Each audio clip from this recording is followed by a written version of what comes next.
Secrets of the Murdaugh Family. A Dark Legacy. Unveiled. For over a century, one family controlled the law in South Carolina, but their reign was built on dark secrets and suspicious deaths. We're unveiling the complete story behind the Murdaugh dynasty's fall, from their iron grip on power to the murder trial that exposed everything.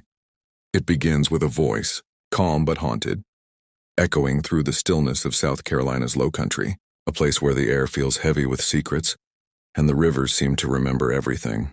The land is beautiful, quiet, but it hides stories that people prefer not to tell. For over a century, one family stood above the rest. The Murdaughs. Lawyers, prosecutors, and power brokers who shaped justice itself. They didn't just work within the system. They were the system. Their name opened doors, silenced rumors, and ended investigations before they even began. In the town of Hampton, their influence was everywhere. From the courthouse steps to the dinner tables of ordinary families, everyone knew who they were. If you needed help, you went to the Murdaughs. If you crossed them, you prayed you'd live to regret it. The story starts in the early 1900s with Randolph Murdaugh Sr., a man with sharp eyes and ambition burning like fire. He opened a small law office that would later grow into a local empire. In a county where money was scarce, his power came from something greater: control. By 1920, Randolph became the solicitor, the local prosecutor. That role would stay in the family for 3 generations, passing like a crown from father to son. For over 80 years, someone with the Murdaugh name decided who went to prison and who walked free. The Murdaughs weren't just a family, they were a dynasty. And in small southern towns, dynasties don't just fade away, they build walls, protect their own, and bury their mistakes deep in the ground. People whispered about strange things that happened near the family's properties. Mysterious accidents, sudden deaths, investigations that went cold before they even began. But no one spoke too loudly. It was dangerous to accuse the Murdaughs of anything. Their reach stretched through every corner of the justice system. If you were arrested, chances were the prosecutor was a Murdaugh. If you were injured, the lawyer defending you might be a Murdaugh. And if you worked for the sheriff's office, you probably owed your job to one. Decades passed, and the family grew richer and more untouchable. They hunted on vast lands, owned riverfront homes, and lived behind smiles that looked friendly, but never quite felt warm. To the outside world, they were a symbol of Southern respectability. But power has a price, and every generation that inherited the Murdaugh name also inherited the darkness that came with it. By the time Alex Murdaugh was born, the empire was already legendary. He grew up surrounded by privilege, destined to carry the family torch. He became a lawyer just like his father and grandfather, slipping naturally into the world of influence and quiet control. But Alex wasn't like the men before him. He had charm, but it was shallow. Confidence, but without conscience. He loved money, status, and attention, but he didn't love the truth. For years, he maintained the image of a respected lawyer, a loving husband to Maggie, and a proud father to their 2 sons, Buster and Paul. The family posed for photos that showed Southern charm at its best: smiling faces, expensive homes, laughter around the dinner table. But beneath that, cracks were forming. The first signs came quietly: missing money from client accounts, whispered suspicions of fraud, stories of Alex using his position to manipulate settlements. But no one confronted him. The Murdaugh name was still sacred in Hampton County, and when you own the courthouse, no one questions your balance sheet. Then came the younger son, Paul. Reckless, spoiled, and dangerously confident. He grew up knowing his last name was a shield. If he broke the law, his family would fix it. If he hurt someone, they would make it disappear. In February 2019, Paul drove his family's boat into the darkness of Archer's Creek. He was drunk, loud, and laughing. With him were his friends, including a young woman named Mallory Beach. When the boat crashed into a bridge piling, Mallory was thrown into the freezing water. Her body was found a week later. The community was devastated. Everyone knew who had been driving. But when investigators showed up, something strange happened. They hesitated. Reports were inconsistent. Evidence disappeared. Paul's name never appeared in the initial arrest records. The Murdaugh power machine was working again. Still, the public pressure grew. The case became national news. People demanded accountability. For the first time, the Murdaugh shield started to crack. Then came tragedy again, but this time, it would shake the foundation of everything. June 7th, 2021. A calm night in Moselle, the family's sprawling hunting estate. Maggie and Paul were found shot to death near the dog kennels. It was Alex who called 911, his voice trembling, his words panicked. He said he had just returned home and found their bodies. He said he had no idea who could have done this. The scene was brutal. The police report described multiple gunshot wounds, chaos and blood spread across the gravel. It was the kind of crime that looked personal. At first, people pitied Alex, the grieving husband, the devastated father. But as the investigation went on, the sympathy began to fade. The timeline didn't fit. His behavior after the murders seemed rehearsed. And when police asked for his phone records, he hesitated. It felt like he was hiding something. Then came the discovery that would change everything. A short video recorded by Paul just minutes before his death. It was meant for something harmless, but in the background a voice could be heard, calm, familiar, and unmistakable. It was Alex Murdaugh. The man who swore he wasn't there was caught at the scene. From that moment, his story collapsed. Investigators started digging deeper, and what they found was far worse than anyone expected. Financial crimes, stolen money, forged checks, missing client funds. Alex had been stealing for years, millions of dollars from the very people he represented. The murders suddenly looked different. They weren't random acts of violence. They were desperate acts of control. Alex was drowning in debt, facing exposure for his crimes, and losing the one thing his family valued most: power. Some believed he killed Maggie and Paul to gain sympathy and buy time. Others said it was rage. Whatever the motive, it was the moment the Murdaugh empire began to fall apart. The community that once feared them now turned on them. Every secret, every whisper, every quiet cover-up was dragged into the light. Old cases were reopened.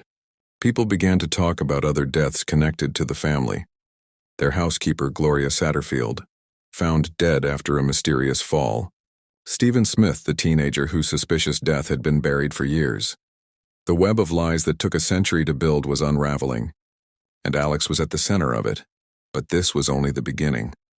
The investigation would soon reveal how deep the corruption went, how far the Murdaugh name had stretched into every corner of South Carolina's justice system, and how a family built on power could destroy itself from the inside. The story wasn't about one murder. It was about a legacy of control, greed, and deceit passed down like a curse. And now, after generations of silence, that curse had finally come to collect. The night after the murders, Moselle was no longer a quiet hunting lodge. Police lights cut through the darkness. Yellow tape fluttered in the wind. The land that had once symbolized the Murdaugh's wealth now looked like the scene of a nightmare. Alex Murdaugh stood there, pale, broken, wrapped in shock. Or at least that was the image he wanted everyone to believe. He told officers that he had been visiting his sick mother at the time of the murders. He said when he returned, he found Maggie and Paul lying near the kennels, unresponsive. His tone was heavy with grief, his words shaky. But investigators who spoke to him that night noticed something strange. He cried, but there were no tears. He spoke like a man performing for an audience. The crime scene was messy but calculated. 2 guns were used, both owned by the Murdaughs. One was a shotgun, the other an assault-style rifle. There were no signs of forced entry. Whoever had killed Maggie and Paul knew the property. They were comfortable there. At first, the police were careful. This was not just any family. This was the Murdaughs. Even in 2021, their power still cast a long shadow. Investigators treaded carefully, knowing any misstep could spark backlash. But as hours turned into days, cracks appeared in Alex's story. Phone records didn't line up. Data from the car revealed inconsistencies in his timeline. And that small video, the one Paul had taken just minutes before he died, told its own truth. It was recorded at the kennels. Around 8:44 p.m., in it you can hear the dogs barking, water splashing, voices overlapping. Then in the background, calm and distinct, came Alex's voice. He was there. His own son had unknowingly captured the proof that would one day destroy him. For a while, investigators stayed quiet. They needed more. Meanwhile, Alex played his role as the grieving father. He attended the funerals, shaking hands, accepting condolences, saying things like, "Who would do this to my family?" But behind that sorrow was a storm of lies ready to burst open, because Alex's life was collapsing long before the murders. His law firm, one of the oldest and most respected in South Carolina, was beginning to see irregularities. Millions of dollars were missing. Client trust funds had been drained. Partners were asking questions. Behind the walls of that prestigious office, Alex was stealing money from accident victims, from widows, even from orphans. He had been doing it for years. He forged checks, created fake accounts, and moved money like a magician performing a cruel trick. By 2021, his empire of theft was crumbling. He was drowning in debt. He owed millions. Banks were calling. Lawsuits were coming. The illusion was falling apart. And then Maggie and Paul were murdered. Some believed it was coincidence. Others saw something more deliberate. A desperate man cornered by his own crimes doing something unthinkable to buy sympathy and time. But the fall of the Murdaugh family was not just about one man. It was about generations of unchecked power. It was about what happens when a family becomes too big to question, too powerful to punish. For decades, the Murdaughs had made friends in every department. Police, judges, prosecutors, they all knew each other. If you were arrested in Hampton County, you hoped a Murdaugh didn't have a stake in your case, because if they did, your fate was already sealed. Locals often said, "You can't win against a Murdaugh." It was a warning whispered in bars and diners.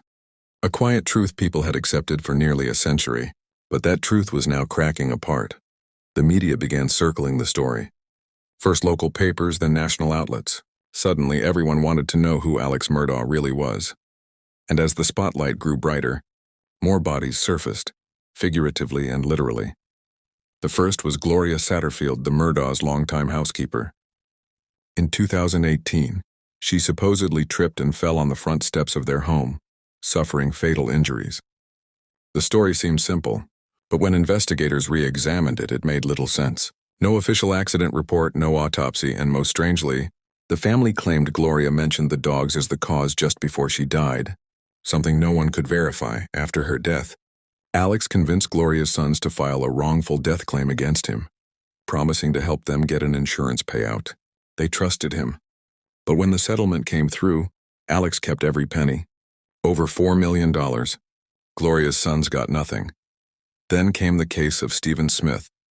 Back in 2015, Stephen's body was found in the middle of a rural road not far from Murdaugh territory. His injuries didn't match a hit and run. There were signs of blunt force trauma, but the case was quickly closed. Locals whispered Stephen had been close to Buster Murdaugh, Alex's older son. Police were pressured to stay quiet. The file was buried. For years, these stories stayed hidden, just fragments of rumor.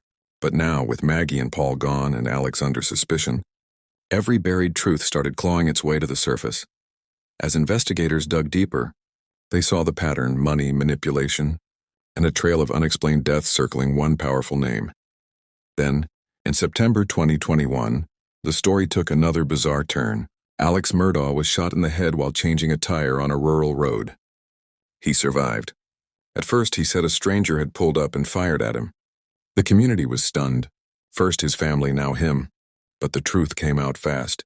The shooting was staged.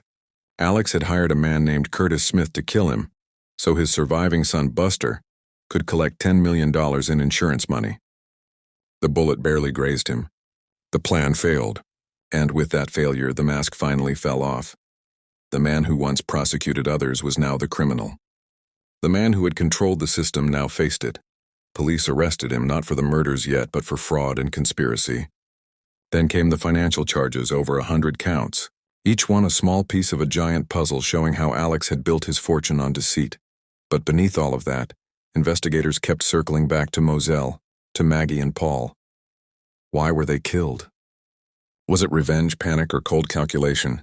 In court, prosecutors painted a picture of a desperate man cornered by his lies. The financial scandal was closing in. His wife and son knew the truth. And in one night of chaos, he decided to erase the witnesses closest to him. Alex, still confident, denied everything. He said he loved his family. He said someone else did it. But every time he spoke, more contradictions appeared. The video, the weapons, the timeline, the lies about where he was. One by one, the details locked into place like iron bars around him. The small town that once bowed to the Murdaughs now watched as their empire burned in public view. News vans parked outside the courthouse. Journalists dug into archives. The Murdaughs' law firm changed its name. desperate to cut ties with the scandal.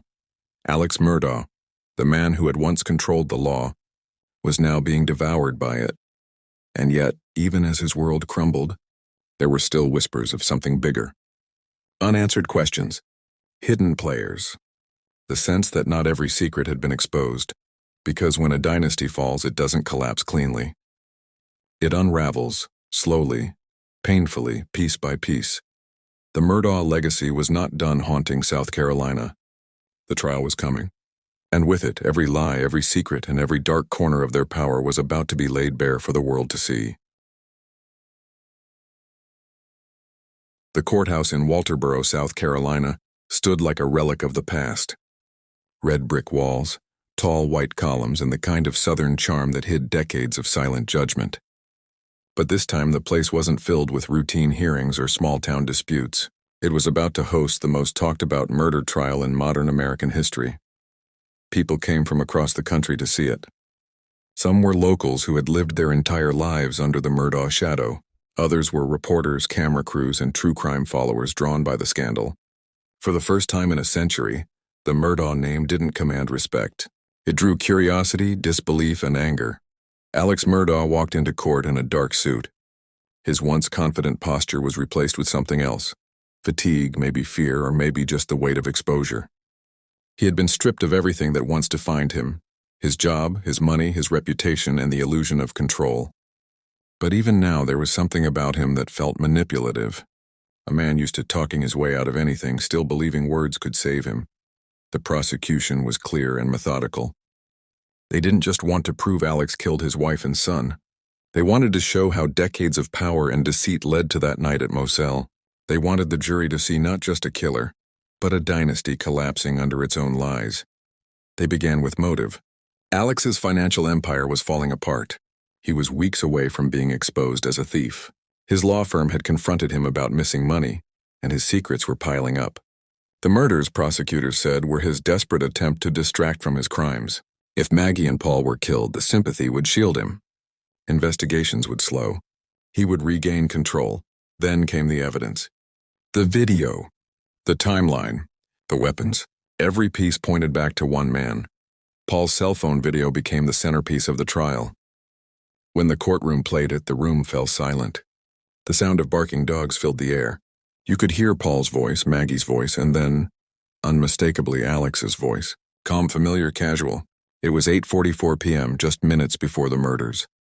Alex had always insisted he was nowhere near the kennels. He told police he was visiting his mother, but the video shattered that lie. The jury heard the proof straight from the victim's own phone. After the video came the digital data. Cell tower records showed Alex's movements that night. His phone had been idle for nearly an hour during the estimated time of the killings, then suddenly sprang to life. Texts, calls, steps recorded on his health app, all at once as if he were staging a normal routine after the crime. Prosecutors said this wasn't coincidence. It was choreography. Alex had turned off his phone during the murders, then turned it back on to create an alibi. Then came the gun evidence. The weapons used matched ones owned by the family. Neither gun was ever recovered, but spent shell casings from the same type of ammunition were found elsewhere on the property. The math was simple. Whoever killed Maggie and Paul had access to their home, their guns, and their trust. Still, the defense pushed back. They said Alex was a grieving father being framed by circumstantial evidence. They called the investigation sloppy. They said law enforcement, embarrassed by their mistakes, had made Alex the perfect villain. They brought up his addiction to painkillers, his mental struggles, and his long history of service as a lawyer. They painted him as flawed but human. Broken, not evil. But the prosecution wasn't done. They called witness after witness to reveal how deep Alex's lies went. Financial crimes, fraud, deception. More than 70 clients defrauded, millions stolen. It wasn't just corruption. It was a lifetime of manipulation. When the lead prosecutor stood before the jury, he said something that echoed through the room. This is a man who has lived his entire life lying to people. He lied to clients, he lied to colleagues, he lied to his family, and now he is lying to you. Then, in one of the most dramatic moments in recent courtroom history, Alex Murdaugh himself took the stand. The crowd held its breath. The man who had once commanded courtrooms as a prosecutor now stood as the accused. He looked at the jury, eyes red, voice trembling. He admitted to lying. He admitted to stealing. He admitted to being addicted to opioids, but he swore on his life that he did not kill his wife and son. For hours he spoke, calm at times, tearful at others. He described Maggie as the love of his life, Paul as his wild-hearted boy. He told the jury he lied about being at the kennels because he didn't trust law enforcement, because he was paranoid, because his addiction clouded his mind. But the prosecution didn't let him escape that easily. They pressed him on every contradiction, every timeline inconsistency, every lie he had told since the night of the murders, and slowly, his story began to fall apart again. One prosecutor asked, "Mr. Murdaugh, when you looked at the jury and swore you didn't lie about being at the kennels, were you lying then too?" Alex hesitated, then said quietly, "Yes." The room went silent. That single admission, spoken softly, almost regretfully, was enough to shift everything. The man who had lied for decades had finally admitted to one lie too many. As the days went on, the evidence piled higher. Experts explained the trajectory of the gunfire, the movement of the bodies, and the timing of the phone activity. Everything pointed toward Alex being there in that small window of time when Maggie and Paul were killed. But beyond the evidence, there was something deeper, something emotional. The jury watched a man who had once stood for power, who had lived above consequence, now stripped bare. The image of privilege and confidence was gone. All that remained was a desperate man trying to rewrite a story already written. Outside the courtroom, people gathered under the oak trees. Some said justice was finally catching up with the Murdaughs. Others said it was all too strange, too neat, too perfect. But one thing was clear: the dynasty was dead. The trial went on for weeks. Every day brought another revelation. More fraud, more betrayal. Even after the murders, Alex had continued manipulating people. He had stolen money meant for victims' families, used friends to hide assets, and even tried to fake his own death. It wasn't just one crime. It was a lifetime of rot. When closing arguments began, the prosecutor's voice was calm but sharp. Greed, control, deception. That's what drove this man. His life was crumbling, his lies were closing in, and the people who knew the truth were Maggie and Paul. So he silenced them. The defense countered that the state had built a theory, not proof. They said Alex's life of lies didn't make him a murderer. They said he had lost everything and deserved pity, not punishment. But by then, it didn't matter. The jury had seen the truth for themselves. After 6 weeks of testimony, the jury went into deliberation. It took them less than 3 hours to decide. When they returned, the room was silent. The verdict was read, guilty on all counts. Alex Murdaugh showed little reaction. His face was blank, eyes hollow. The same courtrooms that once obeyed his voice now sentenced him to life in prison. The crowd outside erupted, some in relief, some in disbelief. The century-long reign of the Murdaughs was over, but even as the gavel fell, the story didn't end. Investigations into the family's past were still ongoing. The deaths of Gloria Satterfield and Stephen Smith were being reopened. Old files were being pulled from dusty drawers. The ghosts of the Low Country were still speaking. Alex was in prison, but the family's darkness was far from buried. The empire had collapsed, but the echoes of its corruption still reached into every corner of South Carolina's justice system. And behind the bars of a cold cell, Alex Murdaugh sat alone, no longer a king, no longer untouchable, just another man waiting for time to erase his name. But time would not erase this story. Because when power becomes corruption, when greed becomes murder, the fall is never forgotten. The Low Country would never be the same again. The verdict echoed far beyond the courthouse walls. It spread through the quiet streets of Hampton County, through the swamps and rivers of the Low Country, through every small town where the Murdaugh name had once meant authority. For the first time in living memory, the family that had ruled South Carolina's justice system for generations had been brought down by it.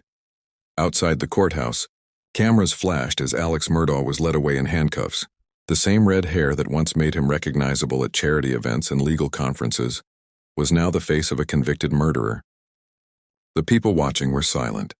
Some cried, some cheered, but most just stared, as if trying to believe that the impossible had finally happened. In the weeks that followed, the country could not look away. News networks replayed the trial highlights, podcasts dissected every testimony, and documentaries began to form around the story. The Murdaughs had become a symbol, not just of crime, but of what unchecked power does to a family and a community. For years, their influence had seeped into every part of life in the Low Country. They donated to schools, sponsored events, hired locals, and built friendships with police and judges. Many people had admired them. Others had feared them. But now, with Alex behind bars, their name carried a new weight, one made of guilt, suspicion, and shame. The once proud family law firm, Peters, Murdaugh, Parker, Elsroth, and Dietrich, quickly removed the Murdaugh name from its letterhead. It was an attempt to distance itself from the scandal that had consumed it. The firm had been the cornerstone of the Murdaugh empire for over a century, representing thousands of clients across South Carolina. But now it was a symbol of betrayal and corruption. The financial crimes alone would have been enough to ruin any man. Alex had embezzled more than $10 million from clients, friends, and even his own family. He had used fake accounts to reroute settlement money, stealing from the very people who trusted him most. Every case revealed new victims, new lies, new layers of deception. And yet what haunted people most were the deaths. The trail of lives connected to the Murdaughs that had ended under strange, often suspicious circumstances. After Alex's conviction, investigators began re-examining every one of them. The death of Gloria Satterfield was first. Her sons, who had once been manipulated by Alex into signing away their settlement, finally saw some justice.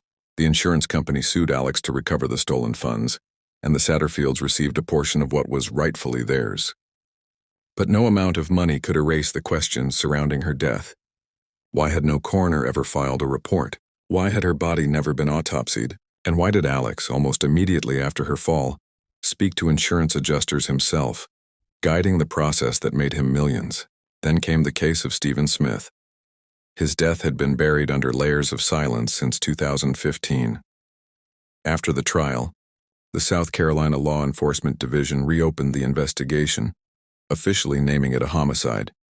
For years, people had whispered about Stephen's connection to the Murdaughs, about how his death was never properly explained, about the fear that surrounded the case.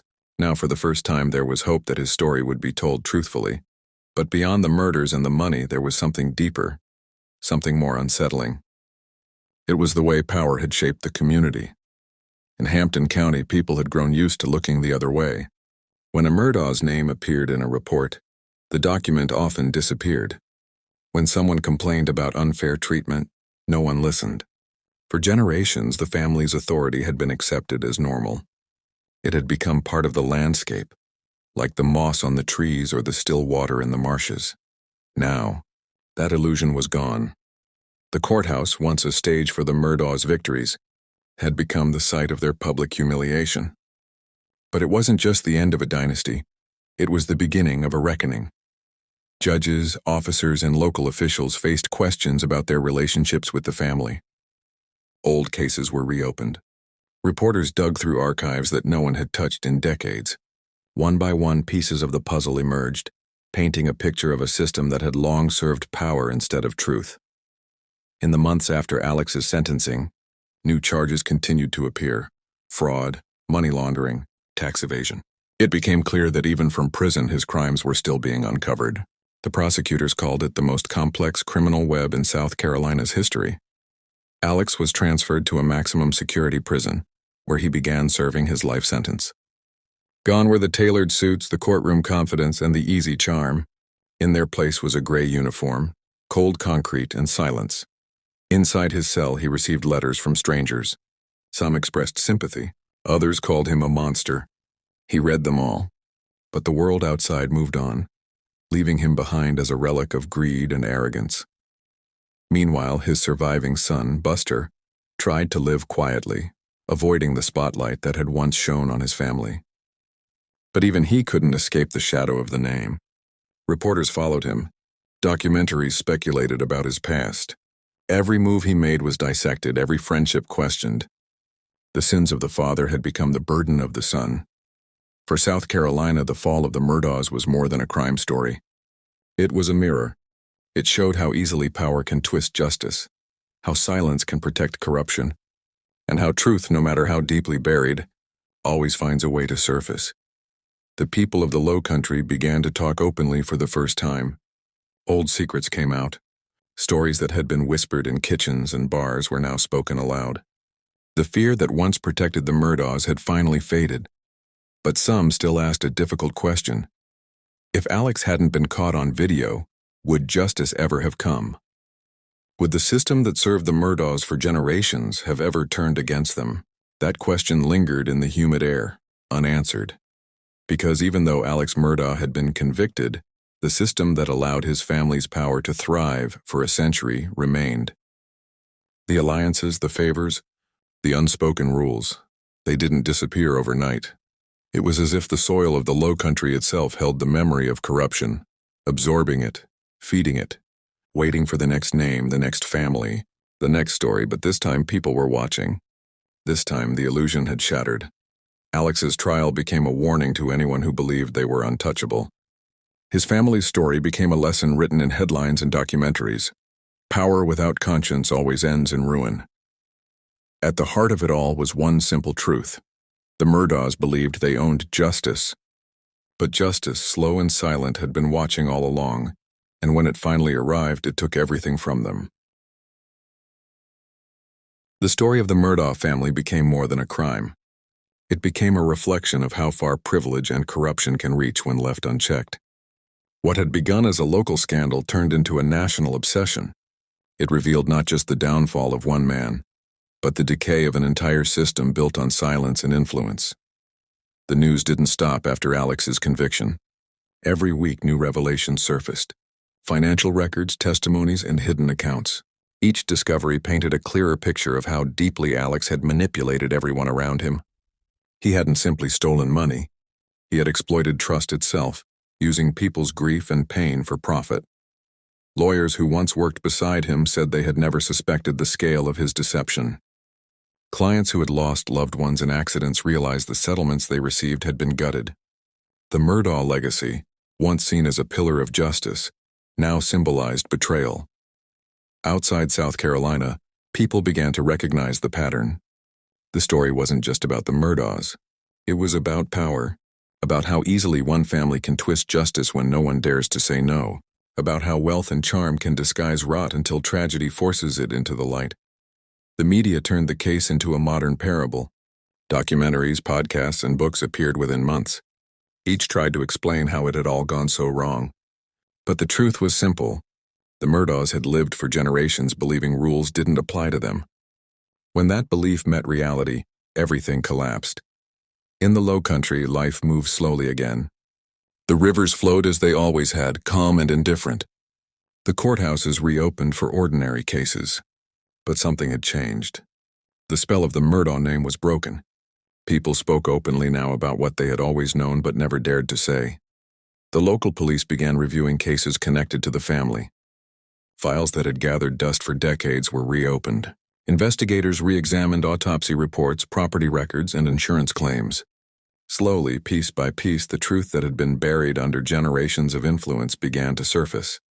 Stephen Smith's case, once dismissed as an accident, was now a homicide investigation. His mother, who had fought for years to be heard, finally saw attention shift toward her son's death. She said she had never wanted revenge. She only wanted the truth. And now, after years of silence, she was finally getting it. The Satterfield family, too, found closure in truth. They spoke publicly about their betrayal, not to relive the pain, but to warn others about blind trust. Their words carried weight in a community that had once bowed to the Murdaughs. But beyond the cases, beyond the headlines, there was something more personal happening. The story changed how people saw power. It changed how they saw justice. For decades, people in small southern towns believed that some families were untouchable. They believed the law served the powerful first and the people second. The Murdaugh trial shattered that belief. It showed that even the most protected name could fall, that even a man who had controlled the system could one day be crushed by it. Alex's own words during sentencing were strange. He maintained his innocence, saying he loved his wife and son and would never harm them. His voice was calm, almost rehearsed. The judge looked at him and said, "It might not have been you the first time, but it sure as hell was you the last time." The words hung in the air, final and heavy. In prison, Alex became a ghost of the man he once was. The confidence was gone. The charisma was gone. The control was gone. He lived alone in a small cell, far from the red soil and open fields of the low country he once ruled. Reporters who tried to visit him described him as distant, quiet, and oddly polite. He answered questions with the same charm he once used to win juries. But behind his eyes was emptiness. Some said he still believed he would one day prove his innocence. Others said he had accepted his fate. Outside, people argued about what justice really meant. Some said his conviction was proof that no one was above the law.